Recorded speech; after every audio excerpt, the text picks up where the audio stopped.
實內容，歌星張國榮夜晚喺中環一間酒店墮樓身亡，終年46歲。警方話張國榮夜晚6點幾喺中環文華東方酒店。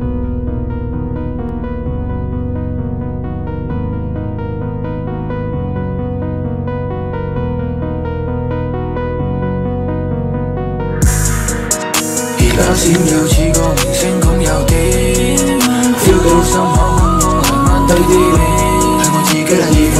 説話本身就夠死，靈魂哭訴麻木，我冇辦法去遮掩。點我追到以後揾個用處，點下次見到飛俾我搏命先，點佢哋睇我係幾睇鹹片，我中意本身藝術家，細個中意玩鹹蛋超人，為神我點解學唔到 close？ 我快啲一路飛，我要無面曬啲傷痕。上門所教你只會攞第三，我點解喊咗個傷得我咁慘？自己賣命，自己做老闆，你聽嘅話好使你走真係地板。佢會理解覺得我係，我冇煩惱因為 picture sky， 張專輯周街發，曝光超級馬達，有聲消毒，利潤係管掛。我唔接受低頭，因為我太實晒。落台上跟住跌落，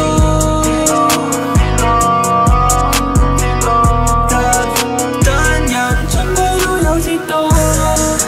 而家閃耀似個明星咁有點 ，feel 到心口嗡嗡係慢低啲，係我自己嚟自負，説話本身就夠屎，靈魂哭訴麻木，我冇辦法去遮掩。點我追到以後問我用處，點下次見到飛俾我搏命先，點佢哋差得多喺屋企睇鹹片，點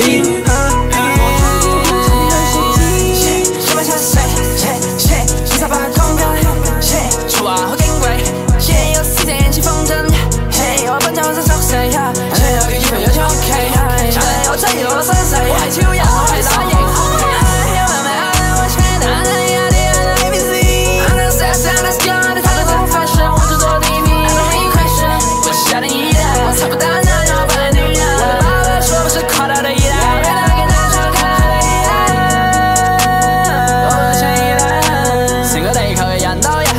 有段感情嘅浪潮都可以打翻，咪睇下嚟自代嘅明星，我哋成功嘅定義需要出身，需要出身，唔需要做樣，我需要個100分。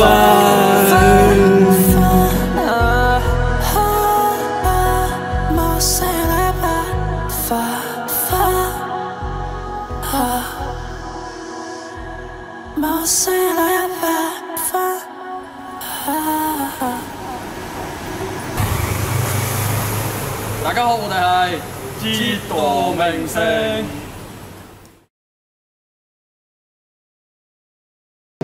我嗰陣時，我諗我形象係唔討好，就係因為我咧走在時代前頭，就係好前衛嘅。啊，着咗件一套西裝，咁然後咧就戴頂海軍帽，咁啊唱歌冇 hit song 嘅，自己唱晒人哋啲歌，一除咗冇得飛，掟落去啦台下。已經響一紮響聲啦，即係出嚟已經響啦，飛出去再響，響完翻轉頭，回轉頭，哇！有啲冇飛翻轉頭，咁熟口面嘅自己嘅。